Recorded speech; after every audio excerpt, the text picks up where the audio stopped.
I stopped being this little selfish kid. I stopped being like my 4-year-old son.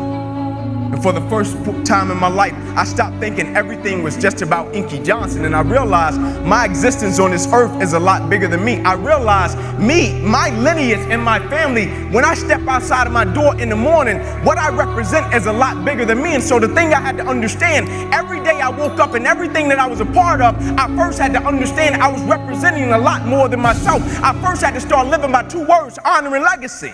And what I mean by honor and legacy, you honor the ones that paved the way for you. And you leave a legacy for the ones that's coming behind you. We just have it right now. While we're a part of something right now, somebody has came before us and paved the way, and somebody will come after us. And so while we have it, how can we do it in such a way that we leave a legacy for the ones that's coming behind us, and we honor the ones that paved the way for us? And so everything I did, I took a certain level of pride in it. People thought I just wanted to be a great football player. What they didn't understand about Inky Johnson was this: I could have washed cars. I guarantee you I would have been the best car washer there was in the world. Because the thing I understood, I wasn't just representing myself. It wasn't just about me. Everything that I did, I shifted my mindset from me to we. Now I was operating with a spirit of collective character, meaning it didn't matter what I did individually. If I didn't represent my mother in the right way, it didn't matter. If I didn't represent my lineage in the right way, if I didn't represent my team in the right way, who cares what I did individually? I didn't care if we won a game and I scored 40 points individually. Who cared? I shifted from me to we. And so everything I started to do, I was thinking about my family, I was thinking about my community, and I was thinking about my friends in a different way. And I will never forget, I got to high school, and nobody in my family had ever been to college. They all dropped out, ended up in prison. My high school, the name of it was Crim High School in Atlanta. They used to call it Crime High. They used to shoot teachers. And my first day, I walked through the metal detector, and a cop was standing on the other end of the metal detector. And he said, "What is your plan, little man?" I said, "My plan is to go Division I." He said, "No, you'll probably go to cell block D1. I said, "No, you got the wrong guy." He said, "I heard that before. Your uncles came through and said the same thing." I said, "No, I'm telling you, you got the wrong guy." You know the first person I went to see when I got my scholarship papers? But you know the most amazing thing happened? It wasn't that I went to college. I had 3 little cousins sleeping on that same floor that went to college. I saw friends in my community come off the corner from selling drugs and go to college. I saw friends in my community come out of gangs and go to college. All because I shifted my mindset and it wasn't about me. I broke generational curses in my community because it wasn't just about me. I didn't care so much about me going to college. I wanted the ones coming behind me to get it. And I'll never forget, I went on an airplane, and my first time riding an airplane, I was a senior going to a football game, and I went in the restroom on the airplane, and as I was washing my hands, there was a sign on the wall. And I'll never forget it. My first time on the airplane, I'm washing my hands, there was a sign on the wall. And as I was walking out of the restroom, the sign said, "As common courtesy to the person that's coming behind you, can you wipe the sink out and leave it better than you found it?" And I said, as common courtesy to the generation that is coming behind me in life, everything that I touch, everything that I'm a part of, I vow to God that I will leave it better than I found it. And so now it wasn't even about me. And I got my scholarship up to Tennessee, and they looked at me when I first hit campus, 135-pound kid soaking wet in the SEC. And the first reporter, he asked me, he said, "Inky Johnson, do you even think you're gonna play at the University of Tennessee?" He said, "You're 135 pounds. I said, "Not only am I gonna play, I'm gonna start." I said, "You made a mistake." I said, "See, what you don't understand, and this is what most people do, they base judgment off of what they can see. But what they don't understand, the moments that make you who you are, the moments that they can't see. You see, anybody can be on their best behavior when somebody is standing over their shoulder, watching them, seeing if they're gonna do what they're supposed to do. But what that reporter didn't see, you see, he could see I came from Crim High School. He could see I was 135 pounds. He could see I was 5'9". He could see all of the stats. He could see all of that. But what he never saw was when I was in the park with my mother when I was 7 years old. She was sitting at Beer Griego at 10:30 at night. What he didn't see was every Saturday morning at 5:30, I was up running 2 miles to a fire station and 2 miles back home. What he didn't see was every time I slept on that floor with roaches and rats with my cousins, I got up every morning, went to school, and never made one excuse. What he didn't see was on Christmas Eve when a guy came through me and my cousin's window, he stuck a 9mm and a 45 in both our face and took all of our Christmas gifts, and we had to stand on the curb, and our mother told us, "Y'all just be grateful." He didn't see that. And those were the moments that made me who I am. And so now his opinion didn't matter. His opinion would never become my reality. And my freshman year, I played special teams. Sophomore season came, broke the starting lineup. You know the first person I went to see at media day? He quit. He was so embarrassed.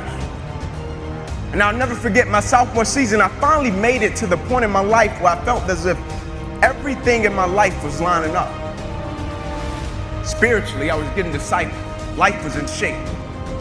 On track to graduate in 3 years. Life was in shape, education. I still remember the day I was in the film room watching film, and I was watching the California Bears, and my defensive backs coach, Larry Slade, came in the room. He said, Inky Johnson, I got some good news for you. And I dropped the clicker, and I said, Coach, what is it? He said, son, you're a projected top 30 draft pick. He said, all you have to do is play these next 10 football games. You're an automatic multimillionaire. I ran out of the room. I got on the phone. I called my mother and my grandmother. I said, listen, I said, after this season, we will never struggle. I said, we would never miss another meal. I said, after this season, our lives are about to change forever. And little did I know our lives were really about to change. First game we come out, play against California Bears, I get an interception, we shut them down, we get the victory. Second game, we're playing against Air Force. It gets late in the game, found ourselves in a dogfight. Quarterback dropped back, he released the ball to the running back coming down my sideline. Now I approach the tackle like I approach any other tackle, and the way I'm approaching it, either I'm gonna knock you out or you're gonna knock me out. I'm 165 pounds, I can't play with anybody. But at the point of contact, when I hit this guy, something different happened that had never happened to me before in my life. I hit him and it seemed as if every breath in my body left. My body went completely limp, I fell to the ground, I blacked out. I'll never forget when my eyes opened, my teammates ran over to me. My first guy that was over was Gerard Mayo, the middle linebacker for the Patriots, one of my best friends. And he said, Ink, get up, let's go. I said, I can't. He said, what do you mean you can't? You're out lockdown corner, we need you, let's go. I said, I can't move. I said, there's a shock going through my whole body. I can't feel anything, man. One of the scariest moments of my life, and the shock eventually left, and it stayed in my right arm and hand. I remember as I was lying there, I flipped my head to the left, and I could see the doctors and the trainers running onto the field, and I flipped my head up to the sky, and I said, God, I said, surely nothing has happened in this moment that can alter my life. I flipped my head back over to the left, and they were bringing the spine board out. I flipped my head up to the sky, I said, God, I said, that's precautionary measures, right? They get me up on the spine board, they're wheeling me off the field, and I looked at the doctor because I couldn't feel my right arm. They had poked me with all type of needles. Inky, can you feel this? Can you feel? I couldn't feel a thing. And I said, Doc, can you lift my right arm and hand? He said, sure, Ink, and he raised it up, and I lifted my left. And I pumped it to our supporters. I don't believe in using the word fans. I think it's an arrogant term. Who am I to call a person a fan? They pay to see you play. They're supporting you. And as he was bringing my arm down, I looked at the doctor. I said, oh yeah. I said, I'll be back. Never thinking that would be the last game that I would ever play in my life. They get me in the ambulance, things turn up a notch, I still don't pay it any mind. They get me over to the hospital, said, Inky, we're gonna take you back and run some CAT scans. They took me back, they ran the CAT scans, and they rolled me back into my room, and I'll never forget it. All in about a 15-second time frame, I was lying there in my bed, and I could see over my right shoulder. And I looked at my father, and we caught eyes, and my father, he went to take a step in, and he looked at me, and he said, son, I can't do it. And he walked out. My mother, she came in, she was running, she kissed me on my forehead, she said a prayer, she said, Ink, everything is gonna be okay, and she ran out. And as soon as my mother stepped outside of the room, the doctor rushed in from the opposite side, and he said, hey, get in here, we gotta rush this guy back to emergency surgery, he's about to die. I said, what? I said, my mom just told me everything was going to be okay. Like, this is total opposite, you talking about I'm about to die. I said, what happened? He said, son, what happened? You have busted up subclavian artery in your chest. You're bleeding internally. Have to rush you back and take the main vein out of your left leg and plug it into your chest in order to save your life. And when I woke up from recovery, the same doctor was standing over me. He said, Inky, I have some good news and some bad news for you. I said, you got some bad news for me? After telling him I was about to die, I'm still alive. How bad can it get? I'm still here. He said, the good news is, son, we saved your life. I said, thank you, sir. He said, the bad news is you have nerve damage in your right shoulder. I said, cool. He said, we got to send you up to the Mayo Clinic in Rochester, Minnesota. I said, cool. He said, but the problem is, Ink, you probably can never play the game of football again in your life. I said, no way. He He said, yeah, Ink, you got some pretty bad nerve damage. I said, no. I said, Doc, no disrespect, man, but I'm 8 games away.